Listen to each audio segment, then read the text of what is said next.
কিয়ামত পর্যন্ত ইসলাম ছাড়া কোনো দিন ছিল না। আসলে প্রত্যেক নবী, মুসা আলাইহিস সালাম যার উপরে তাওরাত নাজিল হয়েছিল তিনি মুসলিম ছিলেন, ইব্রাহিম আলাইহিস সালাম মুসলিম ছিলেন, আদম, নূহ, হুদ, সামুদ সবাই কি ছিলেন?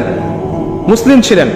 শুআইব আলাইহিস সালাম, নবী মুসা, ঈসা, দাউদ, সুলাইমান, ইউসুফ, ইউনুস, ইসহাক, ইয়াকুব, ইব্রাহিম, ইসমাইল সবাই কি ছিলেন?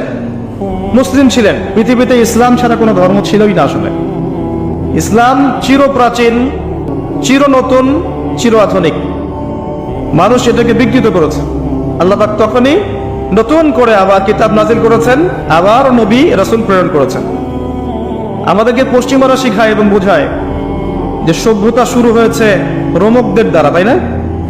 যারা পড়াশোনা করছেন, রোমান সভ্যতা, গ্রিক সভ্যতা, মনে হয় যে এখান থেকেই মনে হয় সভ্যতা শুরু হয়েছে, তাই না?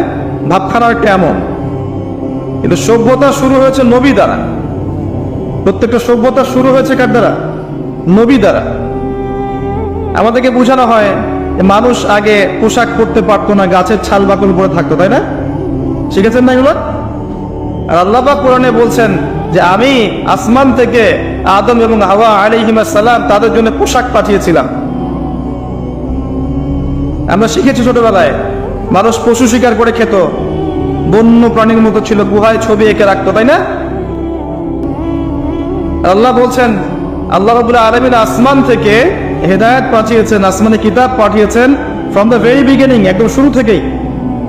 জিবরাইল আলাইহিস সালাম প্রথমেই এসেছিলেন, এমনকি চাষাবাদ কিভাবে করতে হবে সেটাও আদম আলাইহিস সালামকে শিখিয়ে দেওয়া হয়েছে। আর আমাদেরকে শেখানো হয় যে বাদর থেকে মানুষ হয়েছে, নাউযুবিল্লাহ। তো কি শিখছেন? এই শিক্ষা যদি মাথার মধ্যে ইনস্টল হয়ে যায়, তার কাছে তো ইসলাম এবং চলমান বিষয়গুলো কন্ট্রাডিক্টরি মনে হবে।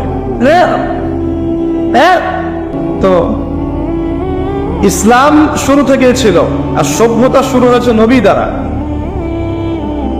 আদম আলাইহিস সালামকে দিয়ে পৃথিবীর সভ্যতা শুরু হয়েছে। প্রত্যেক যুগে যুগে নবীরাই সভ্যতার ধারক এবং বাহক ছিলেন। তো যে কথাটা বলতে গিয়ে এখানে আসলাম, যে প্রথম যে বিষয়টা তিনি বলেছেন ইসলামের ডেফিনেশন, এখানে প্রথমে বলেছেন তাওহীদ অর্থাৎ শাহাদা। এখানে দুইটা অংশ আছে, একটা হচ্ছে তাওহীদ, একটা হচ্ছে সুন্নাহ। যখন আপনি লা ইলাহা ইল্লাল্লাহ সাক্ষ্য দিচ্ছেন, আপনি তাওহীদের সাক্ষ্য দিচ্ছেন। আর এটা দ্বীনের প্রথম খণ্ড, প্রথম অংশ, প্রথম পিলার। এই দিনটাই আল্লাহর কাছে গ্রহণযোগ্য। অন্য কোন রিলিজন, জীবন ব্যবস্থা আল্লাহর কাছে গ্রহণযোগ্য নয়। সূরা আলে ইমরানের আয়াতগুলো পড়েন, 85 নম্বর আয়াত, 87 নম্বর আয়াত, 19 নম্বর আয়াত, এগুলো পড়লে আপনি বুঝতে পারবেন। আল্লাহ বলছেন, আউযু বিল্লাহি মিনাশ শাইতানির রাজিম, ইন্নাদ দীনা ইনদাল্লাহিল ইসলাম। আমার কাছে একমাত্র জীবন ব্যবস্থা যেটা গ্রহণীয় তার নাম হচ্ছে ইসলাম। আর কোনো প্রয়োজন আছে? আল্লাহর কথার বাইরে কারো কথা দরকার আছে? আল্লাহ নিজে বলছেন, আল্লাহ পাক নিজে বলছেন, শাহিদাল্লাহু আন্নাহু লা ইলাহা ইল্লাল্লাহ। আল্লাহ বলছেন, আমি আল্লাহ সাক্ষ্য দিচ্ছি আমি ছাড়া কোনো ইলাহ নাই। কথাটা বুঝতে পারলেন? আল্লাহ বলছেন যে আমি সাক্ষ্য দিচ্ছি যে আল্লাহ ছাড়া কোনো ইলাহ নেই। ওয়াল মালায়েকা, মালায়েকা সাক্ষ্য দিচ্ছেন, ওয়া উলুল ইলমি কায়িমান বিল কিসত, এবং যারা জ্ঞানী সম্প্রদায়, সত্যসেবী, তারাও সাক্ষ্য দিচ্ছে। তো আল্লাহ সাক্ষ্য দিচ্ছেন আল্লাহ ছাড়া কোনো ইলাহ নেই, এবং তারপরের আয়াতে আল্লাহ পাক বলছেন, ইন্না দীনা ইনদাল্লাহিল ইসলাম। যে আল্লাহ সাক্ষ্য দিচ্ছেন তিনি ছাড়া কোনো ইলাহ নেই, সেই আল্লাহ বলছেন আমার কাছে একমাত্র গ্রহণযোগ্য ধর্মের নাম ইসলাম। আর কিছু দরকার আছে? একই সূরায় আবার আল্লাহ বলছেন, ওয়া মা ইয়াবতাগি গায়রাল ইসলামি দীনান ফালা ইউকবাল মিন। যে ব্যক্তি ইসলাম ছাড়া অন্য কোনো জীবন ব্যবস্থা তালাশ করবে, তার কাছ থেকে কোশ্চিন কালেও কিছু কবুল করা হবে না। এই সূরায় আল্লাহ বলছেন, আফা গায়রা দীনিল্লাহি ইয়াবগুন। তারা কি ইসলাম ছাড়া অন্য দিন তালাশ করছে? ওয়ালাহু আসলামা মান ফিস সামাওয়াতি ওয়া মান ফিল আরদি তাওআন আও কারহা। অথচ আসমান সমূহে এবং জমিনের প্রতিটা সৃষ্টি ইচ্ছায় হোক অনিচ্ছায় হোক আল্লাহর সামনে আত্মসমর্পণ করেছে। আর কোনো প্রমাণ দরকার আছে? এই দিনটা কি আংশিক না পরিপূর্ণ? সূরা মাইদায় চলে যান, আল্লাহ পাক বলেছেন, আল ইয়াউমা আকমালতু লাকুম দীনাকুম। বিদায় হজের দিন এই আয়াত নাযিল হয়েছে, যেদিন নবীজি বলেছেন তারাক্তু ফীকুম আমরাইন, ছেড়ে যাচ্ছি দুটো বস্তু, কোরআন এবং সুন্নাহ। ওই দিন এই আয়াত নাযিল হয়েছে যে আল ইয়াউমা আকমালতু লাকুম দীনাকুম, আজকে আমি তোমাদের জন্য এই দিন ইসলামকে কামিল করলাম, পরিপূর্ণ করলাম। ইসলামে ঢোকানোর কিছু অবকাশ নাই, বের করার কোনো সুযোগ নাই, পরিপূর্ণ। ওই যে একটা আয়াত পড়লাম শুরুতে, ওয়ানাজ্জালনা আলাইকাল কিতাব তিবিয়ানান লিকুল্লি শাই, সূরা নাহল 89 নম্বর আয়াত। আল্লাহ বলছেন, আমি আপনার প্রতি এমন একটা কিতাব নাযিল করেছি, অর্থাৎ কোরআন, তিবিয়ানান লিকুল্লি শাই, যেটা প্রত্যেকটা বিষয়ের ব্যাখ্যা। এমন কিছু নাই যেটা কোরআনে আল্লাহ পাক ব্যাখ্যা করেননি, এমন কিছু নাই। ওয়াহুদান, এবং এটা হেদায়েত, ওয়া রাহমা, এবং দয়া, ওয়া বুশরা লিল মুসলিমিন, মুসলিমদের জন্য এটা সুসংবাদ। এরকম আয়াত আর অনেক জায়গায় আছে, স্পেশালি সূরা কাফের 54 নম্বর আয়াতেও আছে, আর অনেক সূরা বনী ইসরাঈলের মধ্যেও আছে। সবগুলো বললে আমাদের টাইম চলে যাবে, অল্প করে বলছি। তো আল্লাহ বলছেন কোরআন এবং সুন্নাহে সবকিছু ব্যাখ্যা করা আছে, এবং এই দুটা হচ্ছে ইসলামের দুটা মেইন পিলার। এই দুটার উপরে দিন ইসলাম পরিপূর্ণ, ঢুকানোর কোনো সুযোগ নাই, বের করার সুযোগ নাই। ইসলাম কি শুধু ইবাদত করতে শিখায়, না আপনার পরিবারের চর্চাও শিখায়? ইসলামে কি শুধু পারিবারিক হেদায়েতই আছে, না সামাজিক হেদায়েতও আছে? শুধু কি সামাজিক আছে, নাকি রাষ্ট্রীয় এবং অর্থনৈতিক আছে, নাকি সবই আছে? উত্তর কোনটা? সব আছে, এটা মেনে নেন। এখন আমল করতে গিয়ে যদি আপনি না পারেন, সেটা আলাদা বিষয়। আমল করতে গিয়ে হয়তো আপনি পাচ্ছেন না, আপনি ইবাদত করতে পারছেন, হয়তো পারিবারিক বিষয়টা পাচ্ছেন না, পারিবারিকটা পাচ্ছেন, সামাজিকটা পাচ্ছেন না, সামাজিকটা পাচ্ছেন, পলিটিক্যালটা পাচ্ছেন না। না পারার বিষয়টা ডিফারেন্ট। আগে আকীদা ঠিক করেন যে ইসলামে আছে সমাধান। আকীদা ঠিক করে যদি কেউ আমল করতে নাও পারে, ইনশাআল্লাহ আল্লাহ পাক মাফ করতে পারেন। আল্লাহ পাক মাফ করতে পারেন যে আমার বান্দার আকীদা ঠিক ছিল, যে সে ইসলামকে পরিপূর্ণ জীবন ব্যবস্থা হিসেবে মেনে নিয়েছে, এরপরে সে আমল করতে গিয়ে পারে নাই বিভিন্ন কারণে।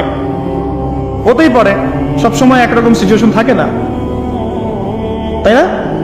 কিন্তু যদি আকীদাই ঠিক না থাকে, যদি কেউ মনে করে না ইসলামে সবকিছু নাই, এটা এই যুগে চলে না, ওই যুগে চলতো, ইসলামের বিধানগুলো সব মূল্যবাদী বিধান, এগুলো চলে না ওই যুগে, এই যুগে চলে না, ওই যুগে চলতো, এগুলো করতে গেলে আমরা পিছায় পড়বো। আকীদায় যদি গলত থাকে তাহলে তো সমস্যা। তখন কবরে যখন প্রশ্ন করা হবে মা দীনুক, সে বলবে লা আদরি, লা আদরি, তোমার দিন কি? সে বলবে আমি জানি না, আমি জানি না। কারণ দুনিয়াতে ইসলামকে পরিপূর্ণরূপে সে স্বীকার করে নাই। এখন আমাদের প্রথম কাজ স্বীকার করে নেওয়া যায় ইসলামের সমাধান আছে। আপনি এখন আমল করতে পারবেন না, আমিও জানি। কেউই এখন ইসলামের পরিপূর্ণ বিষয়গুলো পালন করতে পারবে না। পুরো সিচুয়েশনটাই ডিফিকাল্ট, এবং ইসলামের মুসলিমদের বিপক্ষে। মাক্কি যুগে জিনিসে শুরু করেন। আগে যদি চলে যান খেলাফতে প্রতিষ্ঠা করব, বড় বড় টার্মগুলো আগে ইউজ করেন, আপনি ভুল করেন। তার বেস ঠিক নাই। একটা বাড়ি বানাবেন যার ভিত্তি নাই, এখানে 10 তলা 20 তলা উঠবে না। বেসিক আমার সমাজের বেশিরভাগ মানুষ দেখবেন নামাজ পড়ে না, ম্যাক্সিমাম পড়ে না নামাজ। ম্যাক্সিমাম ছেলে মেয়ে দেখবেন কোরআন পড়তে পারে না, তিলাওয়াত করতে পারে না। নবী সাল্লাল্লাহু আলাইহি ওয়াসাল্লামের জীবনে কখনো পড়েও দেখে নাই। তো বেসিক যখন ঠিক নাই, তখন কি এই জেনারেশনকে দিয়ে আপনি ইসলামের বড় বিজয় কামনা করছেন? হবে না। শুরু থেকে কাজ করতে হয়। যাই হোক, ইসলামের বাইরে কিছু নাই আল্লাহর কাছে। যদি কেউ তালাশ করে তাহলে সে ভুল করবে। এখন এই ইসলামের পিলার নবীজি বলেছেন 5টা। কয়টা? প্রথমে তাওহীদ, এক আল্লাহকেই সৃষ্টিকর্তা, পালনকর্তা, রিজিক দাতা, সন্তান দাতা, ভালো মন্দের মালিক, বিধান দাতা, এভরি সিঙ্গেল সেক্টরে আল্লাহকে ইলাহ বলে মানা, এর নাম হচ্ছে তাওহীদ। এর বাইরে কেউ যদি মনে করে আল্লাহ ছাড়া অন্য কোন ইলাহ আছে, নাউজুবিল্লাহ, বা আল্লাহ আছেন, অন্য ইলাহ আছে, আল্লাহ ছাড়া কারো জন্য সেজদা করে, অন্য কারো কাছে দোয়া করে, অন্য কারো জন্য নজর মানত করে, আল্লাহ ছাড়া অন্য কারো নামে কসম করে, অন্য কারো নামে কুরবানি করে, ইত্যাদি ইত্যাদি, আল্লাহকে বাদ দিয়ে গায়রুল্লাহর ইবাদত করে, তাহলে শিরক হয়ে যাবে। কি হয়ে যাবে? আর শিরকের পাপ থাকা অবস্থায় বিনা তওবায় যদি কেউ মারা যায়, 99% সম্ভাবনা হচ্ছে এই ব্যক্তি জাহান্নামে যাবে, কোনো সুযোগ নাই। সূরা নিসা আল্লাহ পাক বলেছেন, ইন্নাল্লাহা লা ইয়াগফিরু আন ইউশরাকা বিহি ওয়া ইয়াগফিরু মা দুনা যালিকা লিমান ইয়াশা। আল্লাহ পাক তার সাথে শিরকের গুনাহ মাফ করেন না, এছাড়া যে কোনো গুনাহ যাকে ইচ্ছা মাফ করতে পারেন। শিরক থাকলে সে মান রব্বক উত্তর দিতে পারবে না। আরেকটা মুহাম্মদুর রাসূলুল্লাহ, অর্থাৎ আপনাকে আমল করতে গিয়ে, ইবাদত করতে গিয়ে একজন ব্যক্তিকে রোল মডেল মানতে হবে। তিনি হচ্ছেন কে? মুহাম্মদুর রাসূলুল্লাহ সাল্লাল্লাহু আলাইহি ওয়াসাল্লাম। জীবনের প্রতিটা কাজ তার মতো করে করার চেষ্টা করতে হবে, আপনার বাথরুম থেকে নিয়ে করে সবকিছু, ঘুমানো থেকে শুরু করে, ঘুম থেকে ওঠা, বাথরুমে যাওয়া, খাওয়া দাওয়া, আপনার পোশাক পরিচ্ছদ, আপনার কথাবার্তা, চলাফেরা, পরিবার, ব্যবসা, এভরি সিঙ্গেল সেক্টর আপনাকে নবী সাল্লাল্লাহু আলাইহি ওয়াসাল্লামের সুন্নত মতো করার চেষ্টা করতে হবে। চেষ্টা করতে হবে। আমি আবারও বলছি, আমি জানি আপনি পারবেন না, আমিও পারবো না। 100% আপনি পারবেন না, এটা সম্ভব না। 100% কেউ দাবি করতে পারবে যে আমি সুন্নতের উপর আছি? পারবে না। কিন্তু চেষ্টা, আল্লাহ পাক কি দেখবেন? চেষ্টা করছে আমার বান্দা। হয়তো ঘুমাতে পারছেন, এখন তো আমরা ঘুমাতে পারিও না। এই যে এখন আমাদের ঘুমানোর কথা, এখন এক ঘুম দিয়ে ওঠার কথা। এশার নামাজ কখন পড়ছি? 8টা 8:30। এখন বসে বসে ওয়াজ করছি, জানি না এই ওয়াজে কি ফায়দা হবে। সত্যিকার অর্থে এখন আমাদের ঘুমানোর কথা ছিল। ট্রেডিশন গুলো এমন হয়ে গেছে, আমরা ঘুমাচ্ছি রাত 3টা। কি বলবো আসলে, সবাই এর মধ্যে পড়ে গেছে, আমি আপনি সবাই। এমন একটা সিস্টেম চলছে যে দিন রাতের জায়গায় চলে আসছে, রাত দিনের জায়গায় চলে গেছে। খেয়াল করে দেখেন, নবী সাল্লাল্লাহু আলাইহি ওয়াসাল্লাম রাতে তাড়াতাড়ি ঘুমাতেন, শেষ রাত্রে উঠতেন, ইবাদত করতেন, ফজরে মানে একটা রিফ্রেশিং মাইন্ডে তিনি সকাল করতেন। আর আমাদের খেয়াল করে দেখেন, আমরা এই জেনারেশন যারা আছে বেশিরভাগই দেখায় লেট নাইট, এবং দিনটা ওদের জন্য ছোট হয়ে যায়, দেরি করে ওঠা। তো সকালের বারাকাটা আমরা বঞ্চিত হচ্ছি। আল্লাহ পাক আমাকে এবং আপনাদের সবাইকে যেন তৌফিক দান করে, যাতে আমরা সকালের বরকতটা পেয়ে যাই। আল্লাহুম্মা আমিন। এবং এই অভ্যাসটা কঠিনভাবে আঁকড়ে ধরতে হবে। আল্লাহ পাক তৌফিকের আয়াত করুন আমাকে, আপনাকে, সবাইকে। আল্লাহুম্মা আমিন। তো সুন্নতের কথা বলছিলাম যে প্রতিটা কাজে সুন্নত চেষ্টা করতে হবে। হয়তো আমরা পারবো না, কিন্তু আল্লাহ পাক আমাদের চেষ্টা দেখবেন, এতটুকুই। 2 নাম্বার, আল্লাহ নবী সাল্লাল্লাহু আলাইহি ওয়াসাল্লাম বলেছেন ওয়া আনতুকিমাস সালাত। ইসলামের সেকেন্ড পিলার কি? সালাত। 5 ওয়াক্ত সালাত আদায় করার চেষ্টা করতে হবে না, নিজের উপর আবশ্যক করে নিতে হবে। আপনি যাই করেন, আমার কথা শোনেন, আপনি যাই করেন, যত পাপই করেন না কেন, নামাজটা ছাড়েন না। নামাজটাই আপনাকে ইনশাআল্লাহ পাপ থেকে দূরে রাখবেই ইনশাআল্লাহ। যে ব্যক্তি নামাজ পড়ে তার মধ্যে একটা মনের মধ্যে একটা ভয় কাজ করে যে আমি নামাজ পড়লাম, কিভাবে ঘুষ নিব? নামাজটা পড়লাম, কেন সুদ খাবো? নামাজ পড়লাম, কেন মানুষকে ঠকাবো? তার মনের ভিতর কিন্তু একটা সারা একটা নকিং হবেই। সালাত আপনাকে সমস্ত অশ্লীল এবং গর্হিত কাজ থেকে বিরত রাখবে ইনশাআল্লাহ। নামাজটা ছাড়েন না, যত পাপ করছেন করেন, আমি বলি নামাজ ছাড়েন না। ইনশাআল্লাহ একদিন নামাজই আপনাকে পাপ থেকে বের করে আনবে ইনশাআল্লাহ।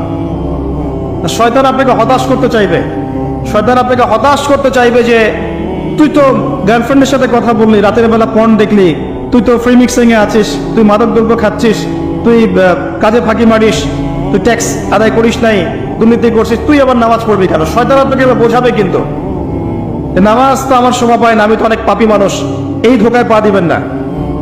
আপনি নামাজ কন্টিনিউ করতে থাকেন, ইনশাআল্লাহ আল্লাহ পাক আপনাকে পাপ থেকে বের করে আনবেন ইনশাআল্লাহ। ওই নামাজটা যদি ছেড়ে দেন, তাহলে আর কোনো হাতিয়ার বাকি থাকবে না। আর আপনি যত পাপ করেন না কেন, মায়ুস হবেন না, মন ছোট করবেন না। আপনার একটা সেজদা, যে সেজদা আপনি চোখের পানি ঢেলে দিয়েছেন আল্লাহর কাছে, যে আল্লাহ আমার ভুলগুলো তুমি মাফ করে দাও, আমার তওবা তুমি কবুল করো, ইনশাআল্লাহ দেখবেন ওই একটা সেজদা যদি কবুল হয়ে যায়, আল্লাহ পাক আপনার সব গুনাহ মাফ করে দিবেন ইনশাআল্লাহ। হতাশ হবেন না। শয়তান হতাশ করতে চাইবে মানুষকে, শয়তান মানুষকে হতাশ করতে চাইবে। এমনকি আপনার যদি পাহাড়ের পরিমাণ ঋণ থাকে, ওই ঋণ শোধ করার ব্যবস্থা আল্লাহ পাক করে দিবেন ইনশাআল্লাহ। হতাশ হবেন না, নামাজ ছাড়েন না। আর আমি একটা কথা বারবার বলেছি, আবারও বলছি, যে চলমান যে 3G 4G নামাজগুলো চলছে, এগুলো থেকে নিজেকে দূরে রাখেন। সব এখন ডিজিটাল, নামাজও ডিজিটাল। দেখা যায় যে 5 মিনিটের মধ্যে 4 রাকাত নামাজ শেষ, মাশাআল্লাহ। ইমাম সাহেব যদি 10 মিনিট পড়ায় দেয়, তাহলে তো তার চাকরি নট।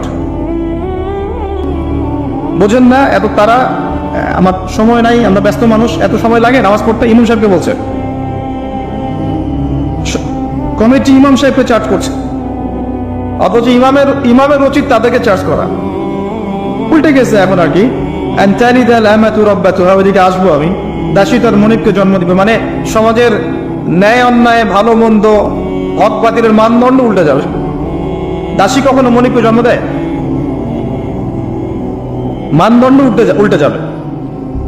আসেন, রিল্যাক্সে নামাজ পড়বেন ইনশাআল্লাহ। আল্লাহ তৌফিক দান করুন। নামাজের মধ্যে যা পড়ছেন এটাকে বোঝার চেষ্টা করতে হবে অর্থটা, তখন দেখবেন নামাজে মনোযোগ বাড়বে ইনশাআল্লাহ। তার আগে অজুটাকে ভালো করে করবেন, তাড়াহুড়া করে অজু করবেন, রিল্যাক্সে অজু করেন, অজুর অঙ্গগুলোকে সুন্দর করে ধন। অজু পরিষ্কার হয় না, এই জন্য নামাজে মনোযোগ থাকে না। আর একটা বদভ্যাস আমারও আছে, আপনাদের সবারও আছে আমি জানি, অজুতে আমরা যে পরিমাণ পানি খরচ করি, এই পরিমাণ পানি দিয়ে নবী সাল্লাল্লাহু আলাইহি ওয়াসাল্লাম গোসল করতেন। হ্যাঁ, আর আপনার মাথায় যত চুল আছে তার চেয়ে বেশি চুল ছিল নবী সাল্লাল্লাহু আলাইহি ওয়াসাল্লামের মাথায়। আপনার দুজন তিনজনের মাথায় যত চুল আছে তার চেয়ে বেশি চুল ছিল নবী সাল্লাল্লাহু আলাইহি ওয়াসাল্লামের মাথায়। তারপরেও তিনি অল্প পানি দিয়ে গোসল করে ফেলতেন। আর আমাদের দেখবেন জারিমানের জোর যত বেশি, তার ট্যাপের স্পিড তত বেশি। দেখবেন জোরে ট্যাপ ছেড়ে দিয়েছে, উজু করতেছে। একজন মানুষের গোসলের পানি দিয়ে একে উজু করে ফেলে। পানির লেয়ার দিন দিন নেমে যাবে আমাদের এই পাপের কারণে। কুল আরাআইতুম ইন আসবাহা মাউকুম গাওরা, সূরা মুলকের শেষ আয়াত পড়ে দেখেন। বলুন হে নবী, তোমরা যদি কখনো সকালে উঠে দেখো যে পানির স্তর সব নিচে নেমে গেছে, পানি নাই, ফামা ইয়াতিকুম বিমাইন মাইন, কোন সেই সত্তা আছে তোমাদেরকে পানি এনে দিবে, প্রবাহমান পানি। দিন দিন ঢাকা শহর সহ বড় বড় যে সিটিগুলো আছে এগুলোর পানির লেয়ার নিচে নেমে যাচ্ছে। আমাদের অপচয়ের কারণে এমন হচ্ছে। প্রচুর পানি আমরা অযথা অপচয় করি।